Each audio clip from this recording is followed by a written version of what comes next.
श्रीमद्वाल्मीकि रामायण सुंदरकांड अध्याय 65। हनुमान जी का श्री राम को सीता का समाचार सुनाना।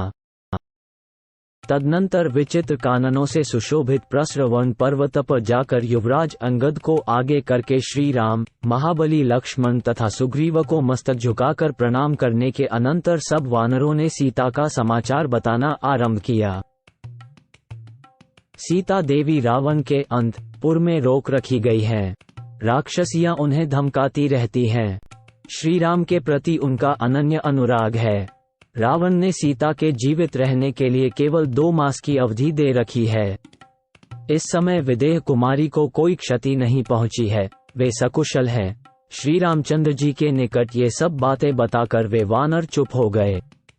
विदेह कुमारी के सकुशल होने का वृत्तांत सुनकर श्री राम ने आगे की बात पूछते हुए कहा, वानरों, देवी सीता कहाँ हैं? मेरे प्रति उनका कैसा भाव है? विदेह कुमारी के विषय में ये सारी बातें मुझसे कहो। श्री रामचंद्र जी का ये कथन सुनकर वे वानर श्री राम के निकट सीता के वृत्तांत को अच्छी तरह जानने वाले हनुमान जी को उत्तर देने के लिए प्रेरित करने लगे। उन वानरों की बात सुनकर पवन पुत्र हनुमान जी ने पहले देवी सीता के उद्देश्य से दक्षिण दिशा की ओर मस्तक झुकाकर प्रणाम किया। फिर बातचीत की कला को जानने वाले उन वानर वीर ने सीता जी का दर्शन जिस प्रकार हुआ था वह सारा वृतांत कह सुनाया। तत्पश्चात अपने तेज से प्रकाशित होने वाली उस दिव्य कांचन मणिक भगवान श्री राम के हाथ में देकर हनुमान जी हाथ जोड़कर बोले, प्रभो, मैं जनक नंदिनी सीता के दर्शन की इच्छा से उनका पता लगाता हुआ 100 योजन विस्तृत समुद्र को लांघकर उसके दक्षिण किनारे पर जा पहुंचा। वहीं दुरात्मा रावण की नगरी लंका है, वो समुद्र के दक्षिण तट पर ही बसी हुई है। श्री राम, लंका में पहुंचकर मैंने रावण के अंतपुर में प्रमदावन के भीतर राक्षसियों के बीच में बैठी हुई सती साध्वी सुंदरी देवी सीता का दर्शन किया। वे अपनी सारी अभिलाषाओं को आप में ही केंद्रित करके किसी तरह जीवन धारण कर रही हैं। विकराल रूप वाली राक्षसियां उनकी रखवाली करती हैं और बारंबार उन्हें डांटती फटकारती रहती हैं। वीरवर, देवी सीता आपके साथ सुख भोगने के योग्य है, परंतु इस समय बड़े दुख से दिन बिता रही हैं। उन्हें रावण के अंतपुर में रोक रखा गया है और वे राक्षसियों के पहरे में रहती हैं। सिर पर एक वेणी धारण किए दुखी हो सदा आपकी चिंता में डूबी रहती हैं। वे नीचे भूमि पर सोती हैं।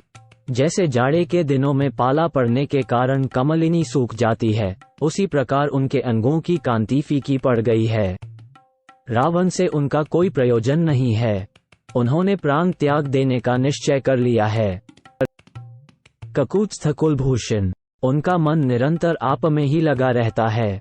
निष्पाप नरश्रेष्ठ, मैंने बड़ा प्रयत्न करके किसी तरह महारानी सीता का पता लगाया और धीरे धीरे इक्ष्वाकु वंश की कीर्ति का वर्णन करते हुए किसी प्रकार उनके हृदय में अपने प्रति विश्वास उत्पन्न किया।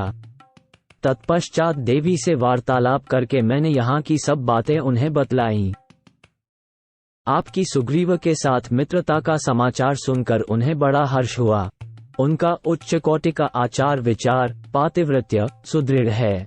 वे सदा आप में ही भक्ति रखती हैं। महाभाग पुरुषोत्तम, इस प्रकार जनक नंदिनी को मैंने आपकी भक्ति से प्रेरित होकर कठोर तपस्या करते देखा है। महामते रघुनंदना, चित्रकूट में आपके पास देवी के रहते समय एक कौए को लेकर जो घटना घटित हुई थी, उस वृत्तांत को उन्होंने पहचान के रूप में मुझसे कहा था। जानकी जी ने आते समय मुझसे कहा, वायुनंदन, तुम यहाँ जैसी मेरी हालत देख चुके हो वह सब भगवान श्री राम को बताना और इस मणिक बड़े यत्न से सुरक्षित रूप में ले जाकर उनके हाथ में देना। ऐसे समय में देना जबकि सुग्रीव भी निकट बैठकर तुम्हारी कही हुई बातें सुन रहे हों।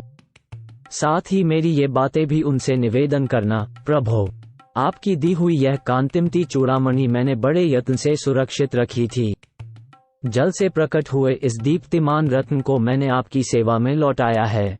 निष्पाप रघुनंदना, संकट के समय इसे देखकर मैं उसी प्रकार आनंदमग्न हो जाती थी जैसे आपके दर्शन से आनंदित होती हूँ।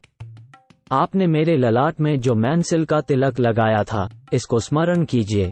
ये बातें जानकी जी ने कही थी। 22-24। उन्होंने ये भी कहा, दशरथ नंदन, मैं 1 मास और जीवन धारण करूंगी, उसके बाद राक्षसों के वश में पड़कर प्राण त्याग दूंगी, किसी तरह जीवित नहीं रह सकूंगी। इस प्रकार दुबले पतले शरीर वाली धर्मपरायणा सीता ने मुझे आपसे कहने के लिए ये संदेश दिया था।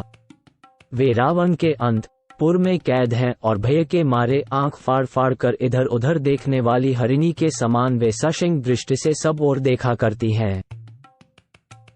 रघुनंदना, यही वहां का वृत्तांत है जो सब का सब मैंने आपकी सेवा में निवेदन कर दिया। अब सब प्रकार से समुद्र को पार करने का प्रयत्न कीजिए। राजकुमार श्रीराम और लक्ष्मण को कुछ आश्वासन मिल गया, ऐसा जानकर तथा वह पहचान श्री रघुनाथ जी के हाथ में देकर वायुपुत्र हनुमान ने देवी सीता की कही हुई सारी बातें क्रमशः अपनी वाणी द्वारा पूर्ण रूप से कह सुनाई।